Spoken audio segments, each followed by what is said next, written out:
भारतपुर नाम के एक गांव में जानवी नाम की एक लड़की रहती थी। वो अपनी माँ कल्याणी देवी के साथ रहती थी।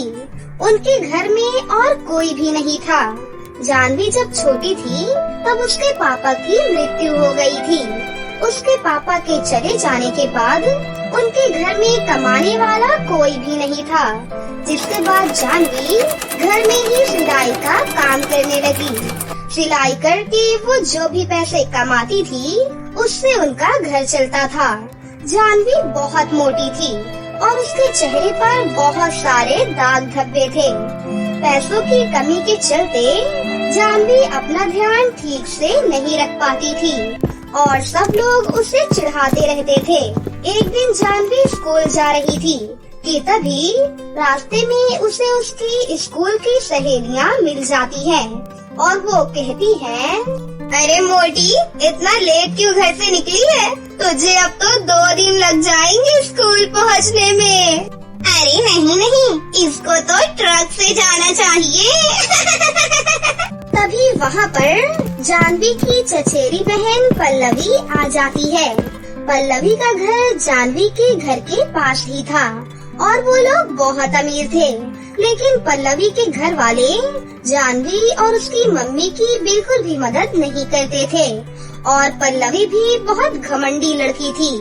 वो भी हमेशा जानवी का मजाक उड़ाती थी। अरे तुम लोग इसको ऐसे मत बोलो, अगर ये गुस्सा हो गई तो जमीन में छेद कर देगी। ये कहकर वो लोग जोर जोर से हंसने लगती हैं। जानवी उन लोगों को कुछ भी नहीं कहती और अपने घर वापस जाकर वहाँ बैठकर रोने लगती है। हे ऊपर वाले, आपने मुझे ऐसा क्यों बनाया? इसमें मेरी क्या गलती है कि हर कोई मेरा मजाक उड़ाता है? बेचारी जानवी रोते रोते वहीं सो जाती है। सब लोगों के मजाक उड़ाने की वजह से वो अंदर से टूट जाती है और घर से बाहर निकलना बंद कर देती है। जानवी की ये हालत देखकर उसकी माँ सोचती है, लगता है जानवी किसी चीज से बहुत परेशान है। कितने दिन हो गए वो घर से बाहर नहीं निकली। अगर ऐसा ही चलता रहा तो मेरी बेटी बीमार हो जाएगी। फिर जानवी की माँ जानवी के पास जाती है और जानवी से कहती है, क्या हो गया बेटी? तू कुछ दिनों से बहुत उदास है। मुझसे भी तो ठीक से बात नहीं करती। अगर तुझे कुछ परेशानी है तो तू मुझे बता दे बेटी। मैं तेरी माँ हूँ, मैं कोई न कोई हल जरूर निकाल लूँगी। माँ, सब लोग मेरी मोटी और बदसूरत होने का मजाक उड़ाते हैं। इसमें मेरी क्या गलती है माँ? बेटी, तू कब से दूसरों की बातों को इतना सुनने लगी? लोग तो कहेंगे ही, लोगों का काम ही है कहना। लेकिन माँ, पल्लवी तो मेरी बहन है ना, वो भी मेरा मजाक उड़ाती है। अगर मैं खूबसूरत होती तो वो मुझसे अच्छे से बात करती। बेटी, खूबसूरत बदसूरत कुछ भी नहीं होता। इंसान का दिल अच्छा होना चाहिए। पल्लवी कितनी भी खूबसूरत क्यों ना हो, मगर तुम्हारा दिल उससे बहुत अच्छा है। उसके बाद जानवी की माँ जानवी को घर से बाहर थोड़ा घूमने जाने के लिए कहती है और कुछ पैसे देकर उसे दुकान से बिस्किट खरीद के खाने को कहती है। फिर जानवी दुकान पर चली जाती है और दुकान से बिस्किट खरीद के जब वो वापस आ रही होती है तभी उसके सामने एक भिखारन आ जाती है। फिर वो भिखारी जानवी से कहती है, बहन, 2 दिन से मैंने कुछ भी नहीं खाया। मुझे खाने के लिए कुछ दे दो ना। लेकिन मेरे पास तो खाने के लिए कुछ भी नहीं है और मेरे पास पैसे भी नहीं है। एक काम करो, तुम मेरा ये बिस्किट ही खा लो। इतना कहकर जानवी दुकान से खरीदा हुआ बिस्किट उस भिखारन को दे देती है। पर जानवी जैसे ही अपना बिस्किट उस भिखारन को देती है, वैसे ही अचानक वो भिखारन अपना रूप बदल लेती है और जानवी के सामने एक परी के रूप में आ जाती है। जानवी उस परी को देखकर बहुत डर जाती है और उससे कहती है, आप कौन हो और आप मेरे पास क्यों आई हो? मेरा नाम सिंड्रेला परी है। मैं एक सुंदर से परी लोक में रहती हूँ। आज मैं तुम्हारे घर के बगल से ही जा रही थी, तब मैंने तुम्हारी और तुम्हारी माँ की सारी बातें सुन ली थी।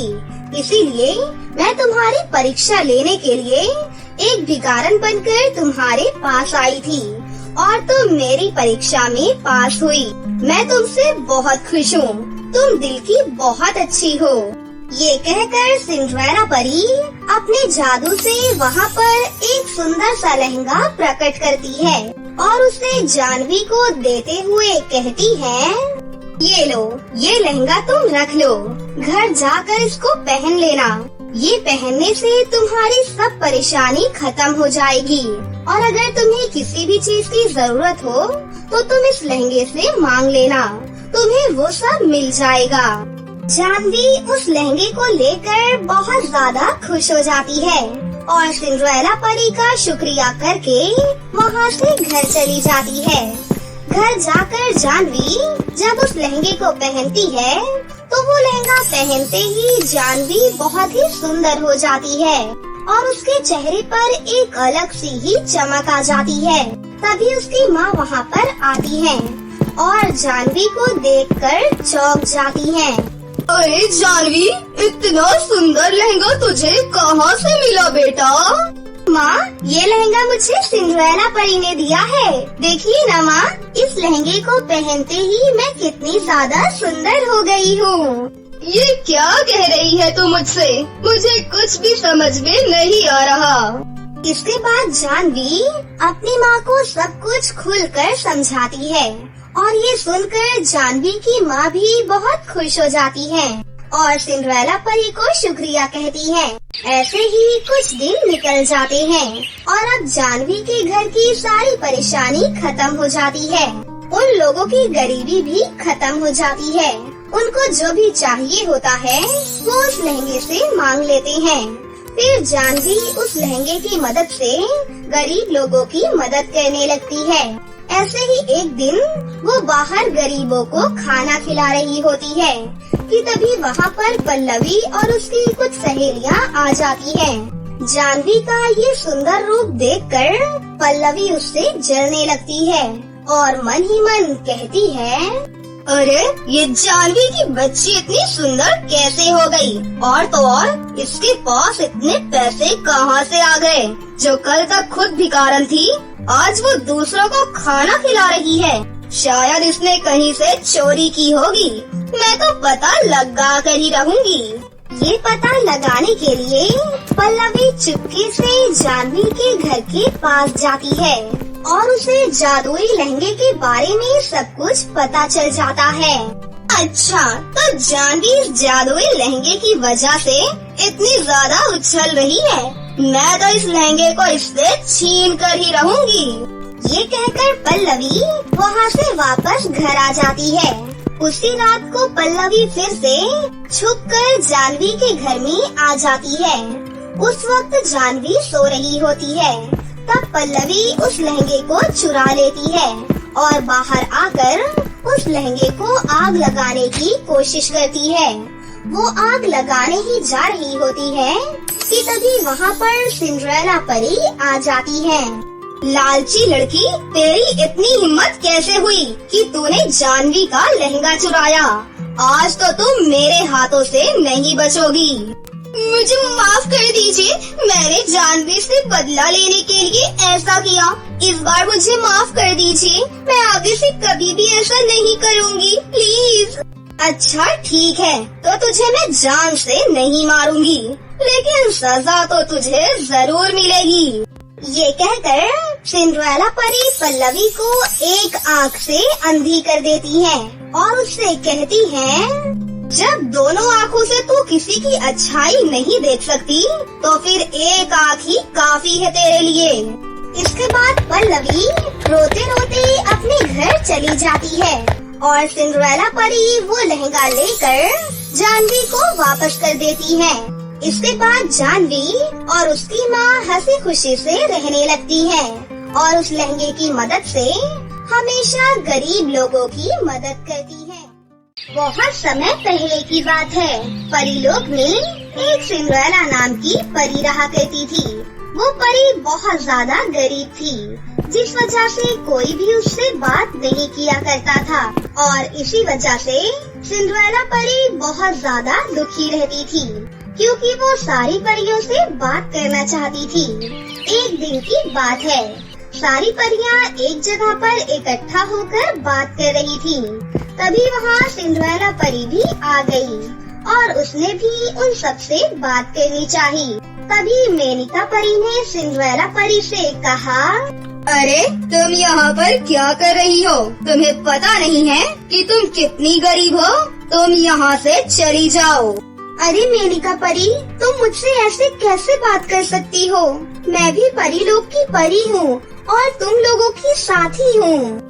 हाँ, मुझे पता है कि तुम हम लोगों की साथी हो, पर तुम बहुत ही गरीब हो, इसलिए हम तुमसे नहीं बोलना चाहती हैं। इस बात से पूनम परी को काफी बुरा लगता है, क्योंकि वो कभी भी नहीं चाहती थी कि कोई भी परी किसी भी परी के साथ गलत व्यवहार करे। इसलिए पूनम परी ने मेनका परी से कहा, अरे मेनका परी, तुम्हें इस तरह सिंड्रेला परी से बात नहीं करनी चाहिए।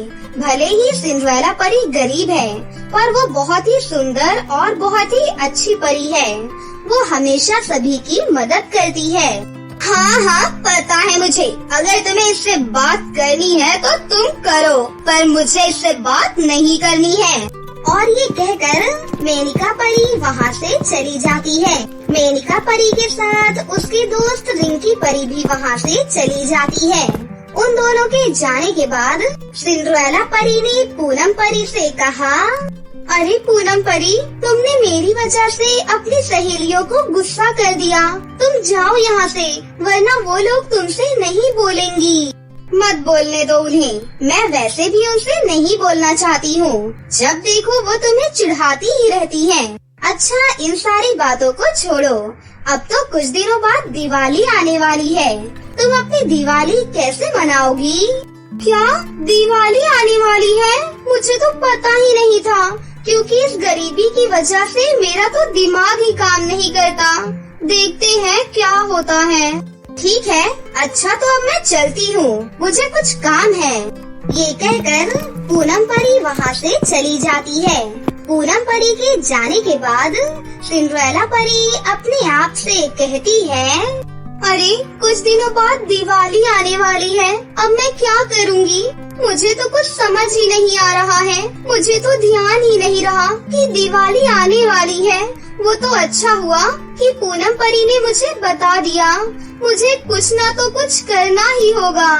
ये कहकर सिंड्रेला परी वहाँ से चली गई। सिंड्रेला परी ने कभी भी अच्छे तरीके से दिवाली नहीं मनाई थी, क्योंकि गरीब होने की वजह से कोई भी उसके साथ दिवाली नहीं मनाता था और न ही वो दूसरी परियों की तरह दिवाली मना पाती थी। धीरे धीरे समय गुजरा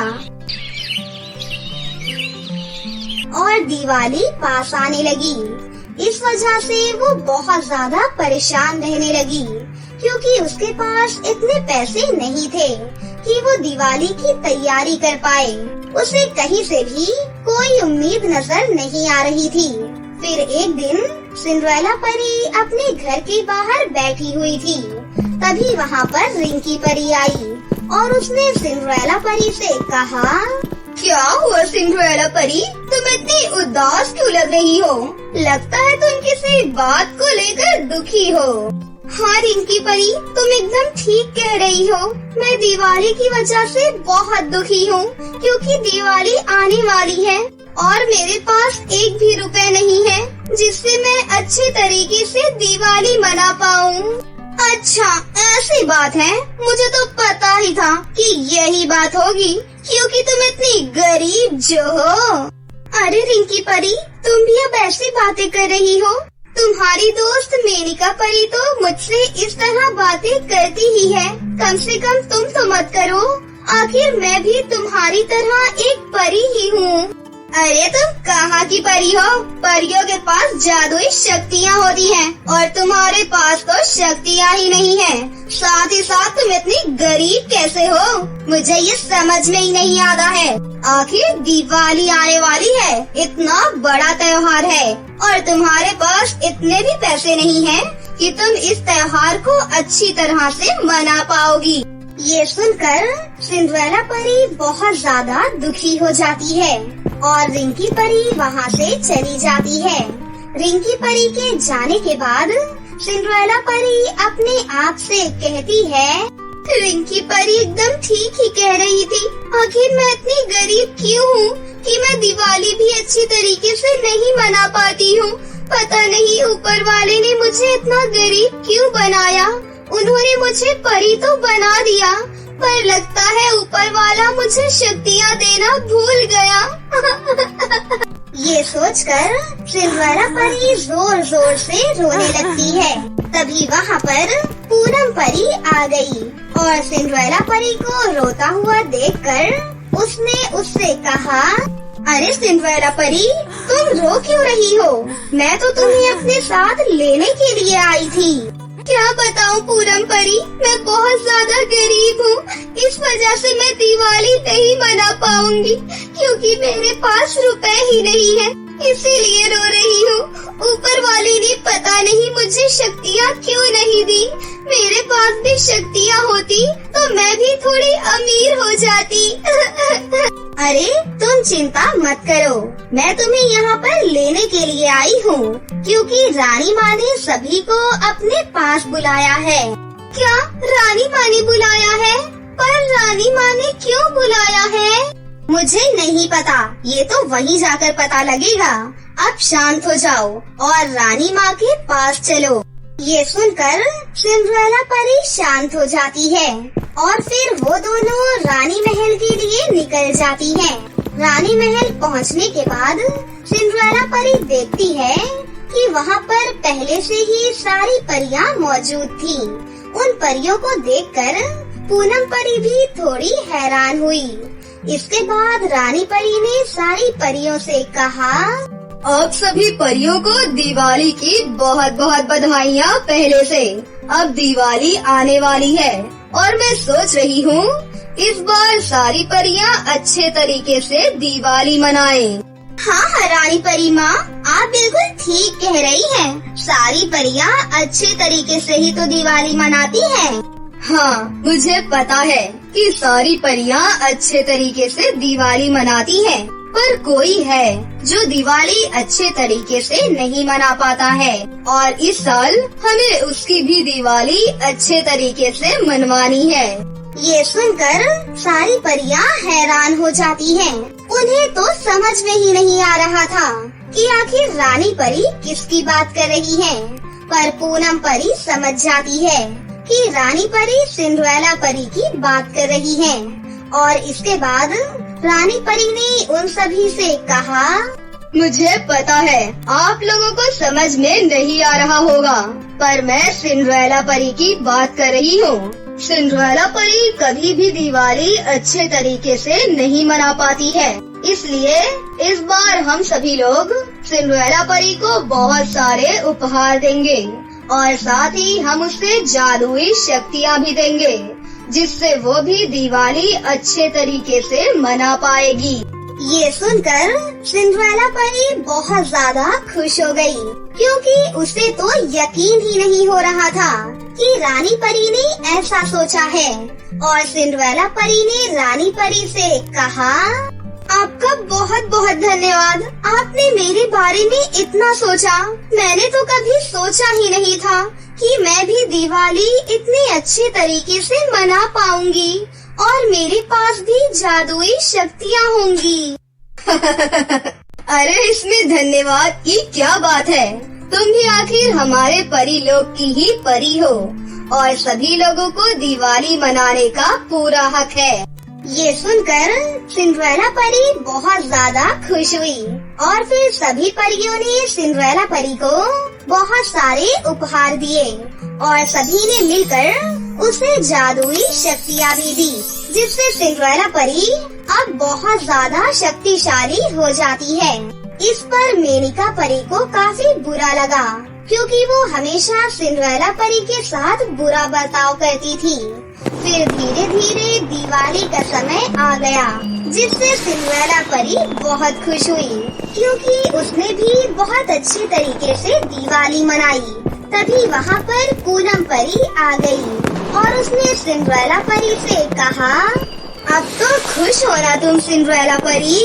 हाँ, अब मैं बहुत ज्यादा खुश हूँ, क्योंकि मैं भी दूसरी परियों की तरह ही दिवाली मना पा रही हूँ और अब मैं सभी परियों से ज्यादा शक्तिशाली हूँ। वैसे रानी माँ के मन में ये ख्याल कहाँ से आया होगा?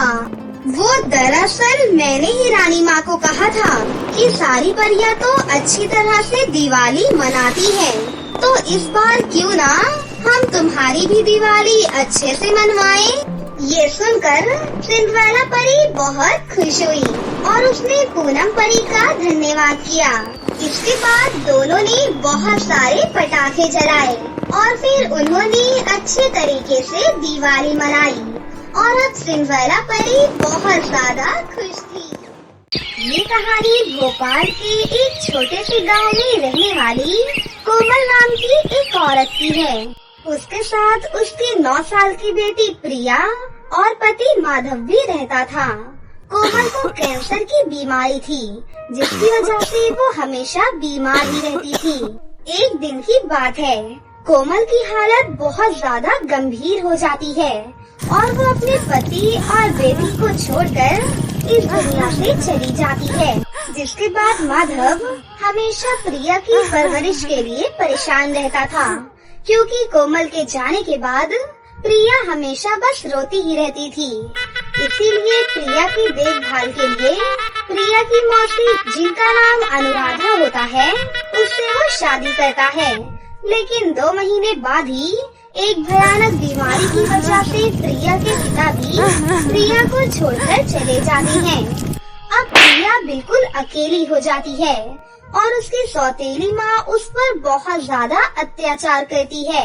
उसकी सौतेली माँ घर का सारा काम प्रिया से ही करवाया करती थी और खाने के लिए उसे सिर्फ और सिर्फ बासी रोटी ही दिया करती थी, जिसकी वजह से प्रिया की भी तबीयत बहुत खराब होने लगी। ऐसे ही कुछ दिन बीत गए। अरे करमजली, सुबह से दोपहर हो गई है, लेकिन घर का काम अभी तक खत्म नहीं हुआ। कहाँ मर गई है? जल्दी इधर आओ। तभी बाथरूम में ढेर सारे कपड़े धो रही प्रिया जल्दी से बाहर आई और अपनी सौतेली माँ से बोली, क्या हुआ माँ, कोई काम है क्या? अरे करमजली, तुझे मैं कब से आवाज लगा रही हूँ, बहरी हो गई है क्या या कान में रुई ठूस ली है? सुन, मैं थोड़ी देर के लिए बाहर जा रही हूँ। मेरे घर वापस आने तक घर का सारा काम खत्म हो जाना चाहिए, वरना तेरी खैर नहीं, समझी? चल अब निकल यहाँ से। इतना कहकर अनुराधा अपना बैग लेकर बाहर चली गई। वहीं प्रिया दोबारा से घर के कामों में व्यस्त हो जाती है। काफी समय बीतने के बाद प्रिया को बहुत तेज भूख लगती है। अरे बहुत तेज भूख लग रही है, लेकिन खाना तो खत्म हो गया है, मैं क्या खाऊं? हाँ, एक काम करती हूँ, माँ के कमरे में जाकर देखती हूँ, शायद कुछ पैसे मिल जाएं, फिर बाहर जाकर कुछ खा लूंगी। जैसे ही प्रिया अपने सौतेली माँ के कमरे में जाती है, तो उसे सामने तकिए के नीचे कुछ पैसे दिखाई देते हैं। पैसे को देखकर प्रिया मन ही मन सोचती है, अरे यहाँ तो केवल 20 रुपए ही है। खैर कोई बात नहीं, मुझे और भूख बर्दाश्त नहीं हो रही है। माँ के आने से पहले नूडल्स वाले भैया के यहाँ जाकर कुछ खा लेती हूँ। ऐसे सोचकर प्रिया तकिए के नीचे से पैसे उठा लेती है और खाना खाने के लिए नूडल्स वाले की दुकान पर चली जाती है। वहाँ प्रिया 1 प्लेट नूडल्स खाती है। अब वो नूडल खाकर घर आ ही रही थी कि तभी वो देखती है कि उसकी सौतेली माँ अनुराधा गुस्से से लाल दरवाजे पर खड़ी थी और वो प्रिया का ही इंतजार कर रही थी।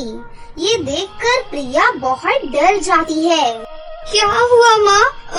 मैंने कुछ किया क्या? मुझसे कोई गलती हो गई है क्या?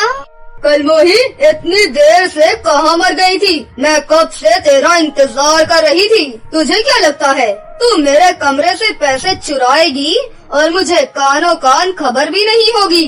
अब सच सच बता, तूने मेरे कमरे से पैसे क्यों चुराए? माँ, मैंने सुबह से कुछ भी नहीं खाया था। मुझे बहुत तेज भूख लगी थी, इसीलिए मैंने आपके कमरे से पैसे लिए थे और नूडल्स वाले की दुकान से जाकर 1 प्लेट नूडल खाई है। आप मुझे माफ कर दीजिए माँ, मैं ऐसा दोबारा कभी भी नहीं करूँगी। तुझे आज मैं ऐसी सजा दूंगी कि तू जिंदगी भर याद रखेगी। प्रिया रोते रोते अपनी सौतेली माँ से बहुत माफी मांगती है, लेकिन गुस्से से लाल अनुराधा ने उसकी एक ना सुनी। फिर वो एक मोटा सा डंडा लाकर प्रिया को मारने के लिए पकड़ने लगी और प्रिया के दोनों हाथों पर मारने लगी। तभी प्रिया दर्द से कराहते हुए बोली, मुझे बहुत तेज दर्द हो रहा है माँ, मत मारो माँ, मुझे बहुत दर्द हो रहा है। इस मार की वजह से तुझे पूरी जिंदगी भर का सबक मिल गया कि घर में चोरी करने की सजा क्या होती है। अब अपनी इस मनहूस सी शक्ल को लेकर यहाँ से फुट ले, भाग यहाँ से। प्रिया रोते रोते वहाँ से चली जाती है और चलते चलते गांव के बाहर एक नदी के किनारे बैठ जाती है और जोर जोर से रोने लगती है। उसके हाथों में बहुत तेज दर्द हो रहा था। रोते रोते वो अपने माता पिता को याद करने लगती है। माँ, पिताजी, आप कहाँ हैं? मुझे छोड़कर आप लोग क्यों चले गए? यहाँ मैं बिल्कुल अकेली हूँ। मेरा इस दुनिया में आपके सिवा कोई भी नहीं है माँ। ये सौतेली माँ मुझे बहुत मारती है और कुछ खाने के लिए भी नहीं देती है। तभी अचानक प्रिया को किसी के दर्द से कराहने की आवाज आती है। कोई है यहाँ? कोई है तो प्लीज मेरी मदद करो। मुझे बहुत तेज दर्द हो रहा है। लगता है कोई मुसीबत में है, मुझे जाकर उनकी मदद करनी चाहिए। इतना कहते हुए प्रिया उस दिशा में आगे बढ़ती है जहाँ से आवाज आ रही थी। कुछ दूर चलते ही प्रिया एक घायल प्यारी सी परी को देखती है और वो हैरान होकर बोलती है, अरे ये तो एक परी है, लेकिन इस हालत में। परी, क्या हुआ आपको और आपकी ये हालत कैसे हुई? मुझे बहुत ज्यादा चोट लगी है, मैं उठ भी नहीं पा रही हूँ। प्लीज मेरी मदद करो। लेकिन आपकी ये हालत किसने की? मैं परियों की रानी हूँ, सिंड्रेला परी। एक दुष्ट परी ने मेरी ऐसी हालत कर दी है। मुझे बहुत तेज प्यास लगी है, क्या तुम मेरे लिए पानी ला सकती हो? फिर प्रिया उस परी को एक पेड़ के नीचे एक पत्थर पर बैठा देती है और झट से नदी से पानी लाकर उसे रानी परी को पिला देती है। उसके बाद रानी परी उसे अपने बारे में बताती है। तुम्हारा बहुत बहुत धन्यवाद, तुमने मेरी मदद की है। कृपया करके बस मेरा एक छोटा सा काम कर दो। मेरी जादुई छड़ी यहाँ कहीं खो गई है, उसे खोजकर मुझे दे दो, जिससे मेरी शक्तियाँ वापस आ जाएंगी और मैं बिल्कुल ठीक हो जाऊंगी।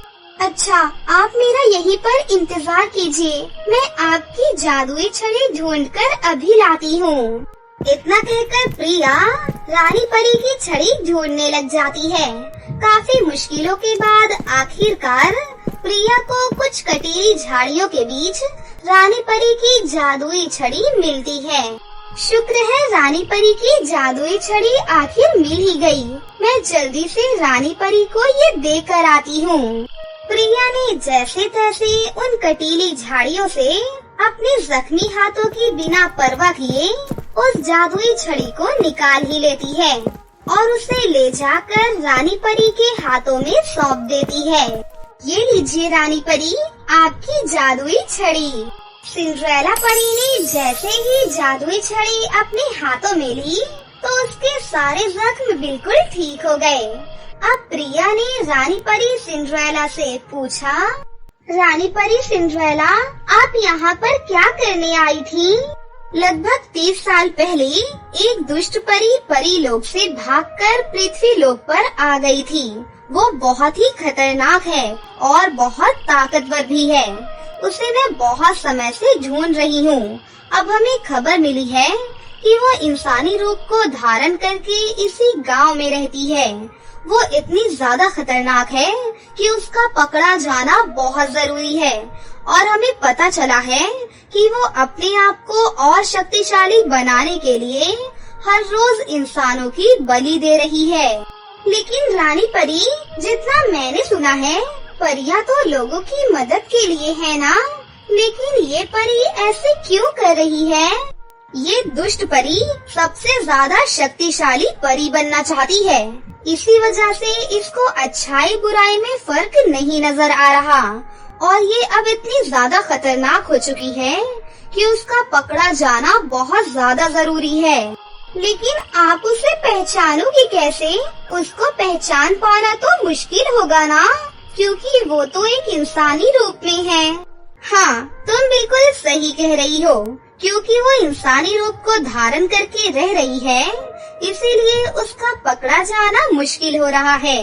लेकिन जब मैं उससे लड़ रही थी तो मैंने उसके माथे पर अपनी जादुई तलवार से वार किया था, जिससे उसके माथे पर एक काला निशान पड़ गया था। अगर वो कभी भी मेरे सामने आएगी तो मैं उस काले निशान से उसे पहचान लूंगी। ये कहते हुए रानी परी सिंड्रेला की नजर प्रिया के जख्मी हाथों पर जाती है। अरे, तुम्हारे हाथों पर ये चोट कैसे लगी?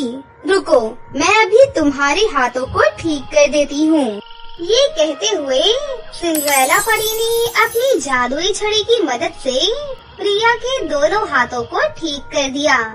तब प्रिया ने रोते रोते अपनी सौतेली माँ के बारे में सारी सच्चाई परी को बताई। तुम फिक्र मत करो, तुमने मेरी जान बचाई है। अब तुम खुशी खुशी अपने घर वापस जाओ।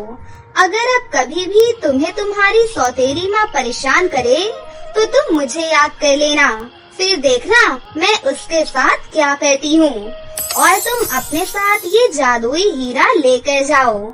जब भी तुम्हें मेरी जरूरत पड़े तो तुम इस हीरे को अपने हाथ में रखकर मुझे याद करना, मैं आ जाऊंगी। इतना कहकर रानी परी सिंड्रेला वहाँ से अदृश्य हो गयी। फिर प्रिया उस हीरे को लेकर अपने घर वापस चली गई। रात को जब प्रिया अपनी सौतेली माँ को खाना परोस रही थी, तब उसने अपनी सौतेली माँ के माथे पर वही काला निशान देखा। निशान देखते ही प्रिया सोचने लगी, अरे, माँ के माथे पर काला निशान है। ये निशान तो बिल्कुल वैसा ही है जैसा मुझे रानी परी ने बताया था। लेकिन ये निशान माँ के माथे पर कैसे? मुझे कुछ समझ में नहीं आ रहा। इसके बाद प्रिया अपने कमरे में जाकर पूरी रात यही सोचती रही। फिर अगले दिन सुबह होते ही प्रिया ने रानी परी के दिए हुए उस जादुई हीरे की मदद से रानी परी सिंड्रेला को याद करने लगी और पलक झपकते ही रानी परी सिंड्रेला वहाँ पर प्रकट हो गयी। क्या हुआ? तुम्हें तुम्हारी सौतेली माँ ने फिर से परेशान किया? नहीं रानी परी, मैंने कुछ बताने के लिए आपको यहाँ बुलाया है।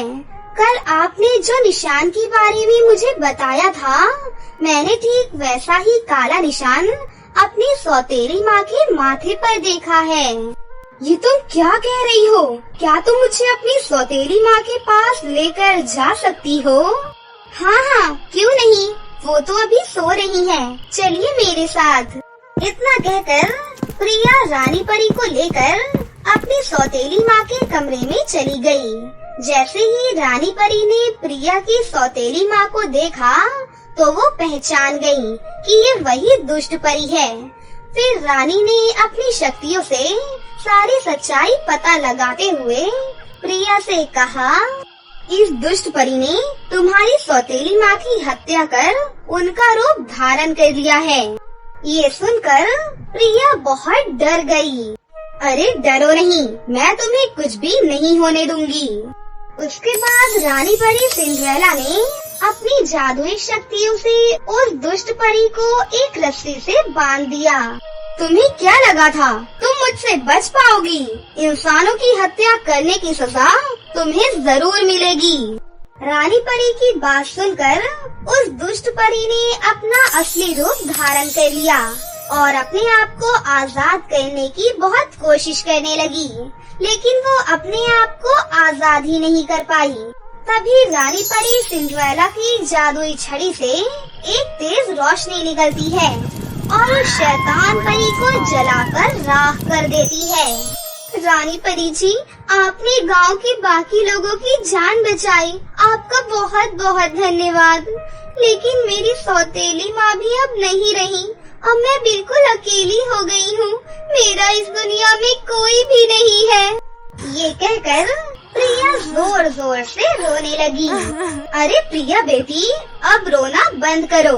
तुम मेरे साथ परीलोक में रहोगी। आज से तुम्हारी सारी जिम्मेदारी मेरी है। क्या सच में रानी परी सिंड्रेला? रानी परी सिंड्रेला नहीं, मुझे माँ कहो।